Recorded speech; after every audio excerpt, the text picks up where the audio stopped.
Video ini hanya untuk mereka yang punya logika. Bagi yang tidak punya logika, skip aja. Pencabutan label nama gereja di tenda pengungsian korban gempa Cianjur, Jawa Barat, menurut saya harus diperhatikan secara serius.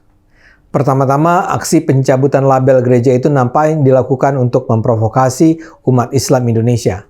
Pengambil rekaman video itu agaknya adalah bagian dari tim yang melakukan aksi barbar itu. Mereka dengan sengaja melakukan aksi, merekamnya dan menyebarkannya melalui media sosial.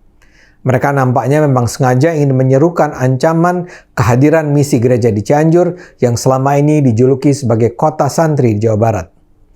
Dalam video rekaman itu terdengar ada suara pria yang tertawa-tawa. Kedua, aksi pencabutan label itu menjadi bagian dari kampanye anti-Kristen di Cianjur secara lebih luas. Pekan lalu misalnya, beredar sebuah video di kanal YouTube Miftah TV dengan peringatan soal kristenisasi.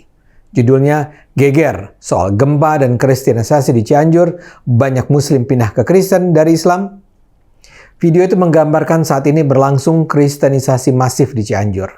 Bahkan di sebuah desa bernama Panyawangan, hampir 100% penduduknya pindah agama menjadi Kristen. Digambarkan bahwa para misionaris Kristen melakukan berbagai cara untuk melakukan kristenisasi. Misalnya saja, mereka berpura-pura menjadi muslim dengan menggunakan kerudung dan peci. Kristenisasi juga dilakukan dengan modus iming-iming uang, mobil, dan motor. Misionaris Kristen juga dikabarkan sudah menguasai puluhan ribu hektar tanah di Cianjur. Isi video tersebut hampir sepenuhnya bohong. Fitnah kristenisasi itu sudah dibantah oleh kantor wilayah Kementerian Agama Provinsi Jawa Barat pada tahun 2020 lalu. Kemenak bahkan sudah mengirimkan tim peneliti ke Cianjur. Nyatanya, peneliti tidak menemukan ada tanda-tanda kristenisasi di berbagai desa di Cianjur. Jadi, Cianjur nampaknya menjadi sasaran operasi kelompok-kelompok yang ingin memecah belah Indonesia. Memang saat ini mereka terkesan harus gigit jari. Reaksi publik justru menyerang aksi pencabutan label dan penyebaran video itu. Tak kurang dari Gubernur Jawa Barat Ridwan Kamil mengecam keras aksi tersebut. Namun, kasus Cianjur ini jelas adalah sesuatu yang dirancang untuk memprovokasi umat Islam. Mereka yang berakal sehat memang sangat mungkin dengan mudah bisa menerima penjelasan bahwa cerita itu hoax. Namun saya yakin ada banyak pihak yang menelan mentah-mentah begitu saja informasi tersebut. Dan lebih jauh lagi, mereka mungkin sekali kemudian turut menyebarkan kebohongan bahwa memang ada serbuan misi Kristen ke Cianjur. Bahwa upaya ini dengan sengaja dilakukan untuk memecah Indonesia bisa dipahami juga dengan mengenali siapa yang berada di belakang aksi pencabutan label, merekam adegannya, dan kemudian menyebarkannya kepada publik. Kepolisian sudah menyatakan bahwa pelaku aksi pencabutan label tim aksi kasih gereja Reform Injil Indonesia itu merupakan bagian dari Ormas Garis. Menurut laporan CNN, Garis ini bukan organisasi main-main. Garis merupakan kelompok Islam yang dibentuk pada 24 Juni 1998. Kelahirannya digagas oleh Cep Hernawan bersama tokoh-tokoh Dewan Dakwah Islam Indonesia (DDII) seperti Anwar Haryono dan Hussein Umar.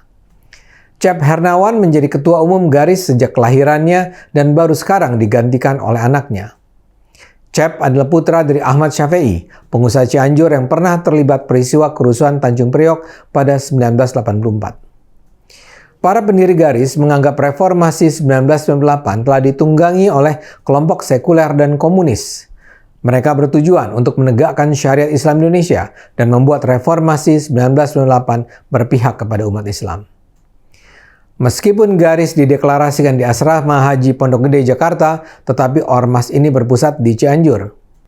Garis memiliki basis yang cukup kuat di pesantren dan kerap merekrut santri di pesantren-pesantren di Cianjur dan juga mantan preman untuk menjadi anggotanya. Bahkan seorang peneliti, Reza Rahmat Ramadan, menyebut Garis kerap dikait-kaitkan dengan gerakan ISIS di Suriah. Reza dalam risetnya menyebut sejumlah anggota Garis beberapa kali pernah dipanggil polisi karena diduga terlibat dalam aksi terorisme dan berkaitan dengan ISIS. Reza sempat mewawancarai beberapa anggota Garis dan rata-rata dari mereka mendukung tegaknya khilafah Islamiyah di Indonesia dan juga mendukung ISIS. Pada 2014 lalu, Cep juga pernah mengklaim telah ditasbihkan sebagai Presiden Regional ISIS Indonesia. Bahkan pada tahun 2015, ia mengaku telah mengirim lebih dari 100 WNI ke Suriah untuk bergabung dengan ISIS dan rela menggelontorkan duit hampir 1 miliar rupiah. Ormas Garis sendiri pernah dikaitkan dengan Jamaah Ansarut Daulah (JAD). Pada 2017, polisi pernah menangkap beberapa anggota Ormas Garis karena terlibat dalam jaringan teroris.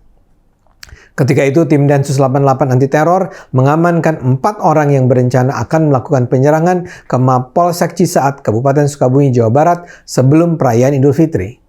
Mereka diketahui adalah anggota Garis dan sekaligus tergabung dengan jaringan teroris Jamaah Ansarut Daulah (JAD).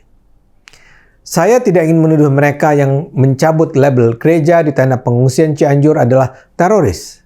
Namun yang pasti, pelakunya datang dari sebuah gerakan yang memang ingin membangun negara syariah Indonesia. Saya rasa apa yang dilakukan Garis ini hanyalah puncak dari fenomena gunung es. Mereka mungkin sekali terus aktif melakukan aksi-aksi yang akan mengadu domba masyarakat Indonesia. Karena itu, kita harus bersama-sama terus mewaspadai kelompok-kelompok seperti ini. Ayo gunakan akal sehat, karena hanya dengan akal sehat, bangsa ini akan selamat.